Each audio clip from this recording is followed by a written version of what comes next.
Derivation of gas laws from the kinetic equation. Kinetic molecular theory जो हमने पढ़ी थी उसके पास्टुलेट हमने पढ़े हैं। उसका एक लास्ट पास्टुलेट था कि kinetic energy of the gas molecule is directly proportional to the absolute temperature. तो वो जो पास्टुलेट था वो हेल्प करता है यहाँ पर। मैक्सवेल ने इक्वेशन दी थी काइनेटिक इक्वेशन, उस इक्वेशन से अब हमने लॉज को ड्राइव करना है। ठीक है, आखिरी जो पास्टुलेट है kinetic energy of the gas molecule is directly proportional to the absolute temperature. इसको हम यूँ लिखेंगे, kinetic energy is directly proportional to the absolute temperature. और अगर हम यहाँ पर काइनेटिक एनर्जी जो कि बराबर होता है 1/2 mc² डायरेक्टली प्रोपोर्शनल टेम्परेचर के। ये जो मैंने काइनेटिक एनर्जी लिखी है ना वो एक मॉलिक्यूल के लिए लिखी है। अगर फ़र्ज़ किया मॉलिक्यूल n है तो फिर इक्वेशन क्या बनेगी। अगर एक मॉलिक्यूल होता है ना उसके मैस को हम लिखते होते हैं स्मॉल m से। ठीक है, एक मॉलिक्यूल का मैस जो है। और अगर ये सारे मॉलिक्यूल का मैस लिखना है तो फिर क्या करूँगा, एक मॉलिक्यूल के मैस को मल्टीप्लाई कर दूंगा किसके साथ, जितने मॉलिक्यूल की तादाद है। तो यहाँ पर इक्वेशन क्या बनेगी, 1/2 mnc² is equal to proportionality का साइन क्या आ जाएगा k और ये t। इसको इक्वेशन नंबर 1 कह दें।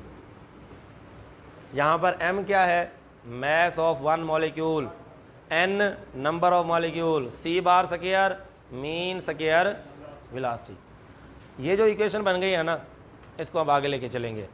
हमने क्या करना है, एक चीज़ की एडिशन जो अब होगी मल्टीप्लाइंग एंड डिवाइड।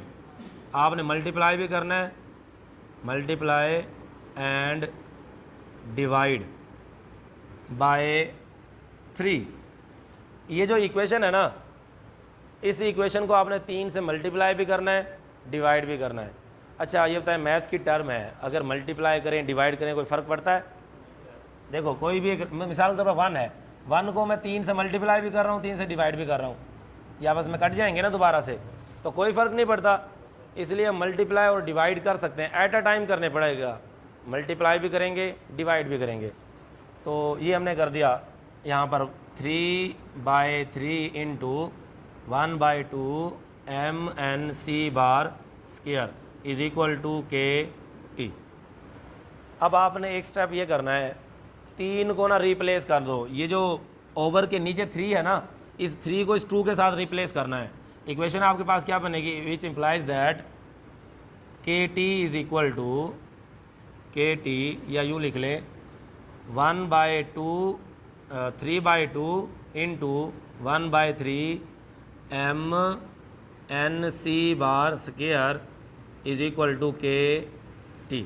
ठीक है जी, मैंने क्या किया, सिर्फ इस 2 को इस 3 की जगह पर और इस 3 को इस 2 की जगह पर लिख दिया। ऐसा है ना, सिर्फ 3/3 से मल्टीप्लाई भी किया डिवाइड भी किया, उसके बाद 3 को हम 2 की जगह पर ले आए हैं, कोई फ़र्क नहीं पड़ेगा। देखो यहाँ पर है जी 3/3 मल्टीप्लाई 1/2, कितना जवाब आता है 3/6, ऐसे जवाब आ रहा है। इसको इससे मल्टीप्लाई करो, ये दोनों आपस में मल्टीप्लाई होंगे।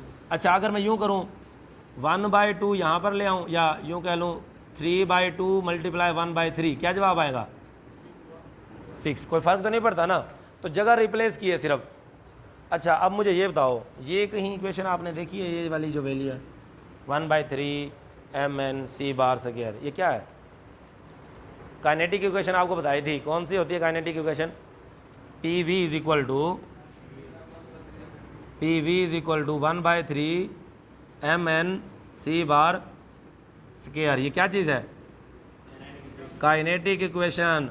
और ये वाली देखो आप अगर देखें तो यहाँ पर ये बना हुआ है पूरा ये फैक्टर 1/3 mnc², 1/3 mnc², किसके मसावी है, PV के, किसके मसावी है।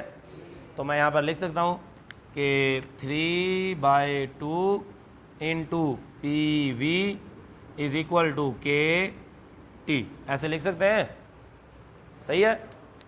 तो हमारे पास ये इक्वेशन आ गई है 3/2 PV is equal to k/t। अच्छा आप एक और चीज़ ध्यान में रखें, हम ड्राइव करना चाहते हैं किसको भला, बॉयल लॉ को। पहला जो हमने ड्राइव करना है बॉयल लॉ क्या था कि प्रेशर और वॉल्यूम एक दूसरे के साथ क्या हैं, इन्वर्सली प्रोपोर्शनल। दूसरी इक्वेशन क्या थी, P V is equal to K, और तीसरी इक्वेशन क्या थी, P one V one is equal to P two V two. इन तीनों में से कोई एक इक्वेशन बनानी है हमने, सही है।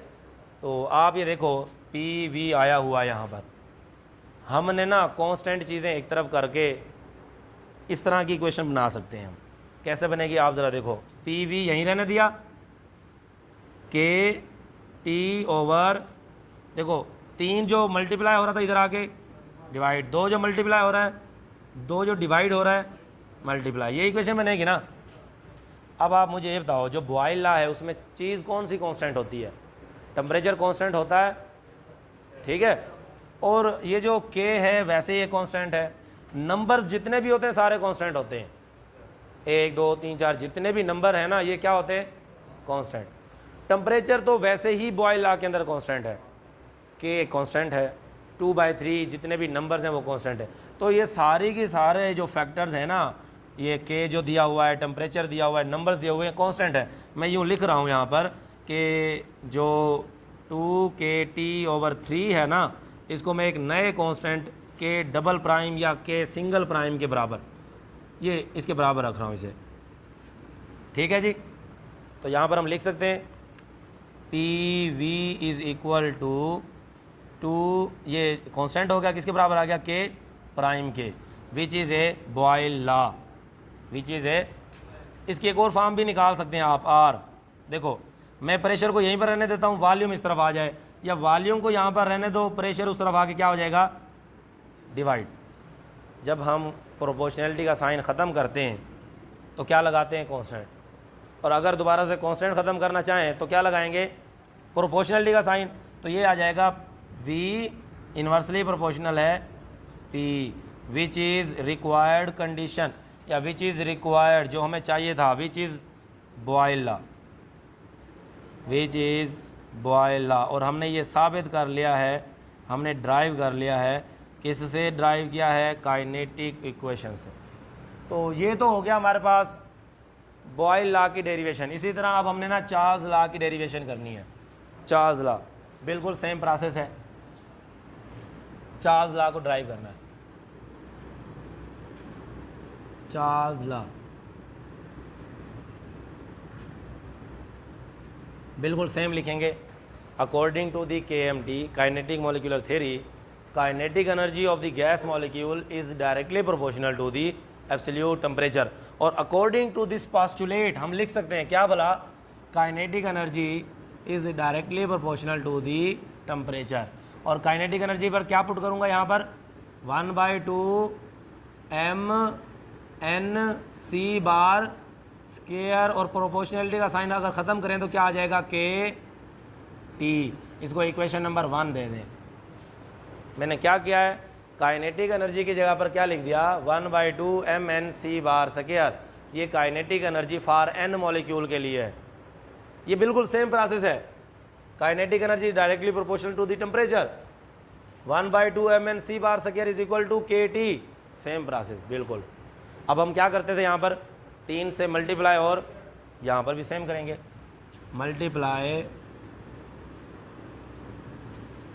Multiply equation 1, equation number 1/3, multiply and divide, ये लिखना था, multiply and divide equation 3, equation 1/3। 3 से आपने मल्टीप्लाई भी करना है, डिवाइड भी करना है, तो इक्वेशन क्या बनेगी, 3/3 into 1/2 mNc bar square is equal to KT। अब क्या करेंगे भाई, हाँ जी अब आप बताएं ना, बिल्कुल सेम तरीका कार है, रिप्लेस कर देंगे। और रिप्लेस करके क्या बनेगा, 3/2 into 1/3 mNc bar is equal to KT। मैं इसका हिंट दे रहा हूँ। अब आप ये देखें कि हमारे पास एक इक्वेशन थी PV is equal to 1/3 mNc bar square. ये कौन सी इक्वेशन है, हाँ जी काइनेटिक इक्वेशन। अब यहाँ पर देखें बिल्कुल यही राइट साइड बनी हुई है यहाँ पर, तो इसकी जगह पर पी वी पुट कर सकता हूँ, 3/2 into P V is equal to K T. अब आप ना चार्ल्स लॉ को याद करें ज़रा। चार्ल्स लॉ की क्या स्टेटमेंट थी? चार्ल्स लॉ ये कहता था कि वॉल्यूम और टेम्परेचर डायरेक्टली प्रोपोर्शनल। अच्छा, उसके बाद v is equal to K T, और तीसरी equation v1 over t1 is equal to v2 over. आपने ये इक्वेशंस बनानी है, इनमें से कोई एक बना दें और आप चार्ल्स लॉ को ड्राइव कर लेंगे जो हमें चाहिए। बॉयल लॉ के अंदर एक चीज़ कांस्टेंट थी, कौन सी भला? टेम्परेचर या प्रेशर? टेम्परेचर। और यहाँ पर क्या चीज़ कांस्टेंट होती है? प्रेशर। तो देखो हम 3/2 को इस तरफ ले आते हैं, P V is equal to के साथ 2 आ गया यहाँ पर, टी ओवर 3, ठीक है। अब आप देखो वॉल्यूम इस तरफ रहे, 2 के ओवर 3 पी इंटू टी। मैंने क्या किया है, मैंने इस टी को अलग कर दिया, 2k ओवर 3 को रहने दिया है, साथ में जो प्रेशर मल्टीप्लाई हो रहा था इस तरफ आके डिवाइड हो गया, ठीक है। अब इसमें चूँकि प्रेशर तो कांस्टेंट होता है चार्ल्स लॉ के अंदर, और k एक वैसे कांस्टेंट क्वांटिटी है। इसके अलावा जो 2 ओवर 3 ये जो नंबर्स हैं ये भी कांस्टेंट होते हैं, तो ये जो सारा फैक्टर ये क्या है? कांस्टेंट। और मैं यूँ लिख सकता हूँ फिर कि जो हमारे पास 2k ओवर 3p जो है ना, इसको मैं कांस्टेंट नया रख रहा हूँ, इसका नाम डबल प्राइम, फ़र्क करने के लिए। पहले मैंने k प्राइम रखा था ना वहाँ पे, अब डबल प्राइम रख दिया। तो हम यूँ लिखेंगे v इज़ इक्वल टू के डबल प्राइम इंटू टी। और ये आप ज़रा देखें क्या ये इसके साथ मैच कर रहा है? v इज़ इक्वल टू, ये बॉयल लॉ है, ये चार्ल्स लॉ है, ठीक है। इसी तरह अगर मैं कांस्टेंट को ख़त्म करूं तो कौन सा साइन आएगा? प्रोपोर्शनलिटी का। तो इसकी जगह अगर हम यूँ लिखें, v directly proportional to the temperature which is the required solution which is Charles law.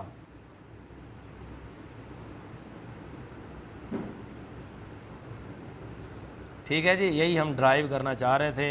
ये 2 लॉ हमने ड्राइव कर लिए हैं, पहले हमने बॉयल लॉ ड्राइव किया, अब चार्ल्स लॉ। दोनों का ना तरीकाकार आधा तकरीबन सेम है, आखिर में थोड़ा सा चेंज आता है।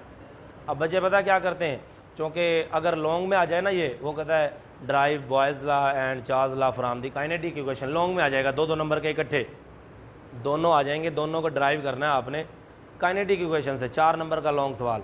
और अलहदा आएगा तो फिर 2 नंबर का एक ही आएगा। अगर लॉन्ग में इकट्ठा आ जाए ना तो बच्चे पता है क्या करेंगे, बच्चे अगर कोई एक आधा स्टेप, जिस तरह मैंने यहाँ पर डायरेक्टली एन लिख दिया या और एक आधा स्टेप डायरेक्ट लिख दिया, अगर तो हैं इकट्ठे फिर तो है, लेकिन अलहदा हो ना डायरेक्टली पता क्या करते हैं, जो कि बुक में दिया हुआ है यहाँ से आखिर से शुरू किया हुआ है, तो बच्चे भी आखिर से शुरू करते हैं। अगर शार्ट में आता है ना तो मुकम्मल करेंगे दोबारा से तमाम बातें, ये पास्टुलेट लिख कर ये बात दोबारा से लिखेंगे सारी, क्योंकि एक ही जैसी बातें हैं ना, ये शुरू वाले बच्चे अक्सर इसको छोड़ देते हैं दूसरे के अंदर। अगर शार्ट में आता है तो कंप्लीट करेंगे, लॉन्ग में कोई बात मुख्तसर कर सकते हैं। ठीक है जी, ये 2 पास्टुलेट हैं, नोट कर लें, शाबाश।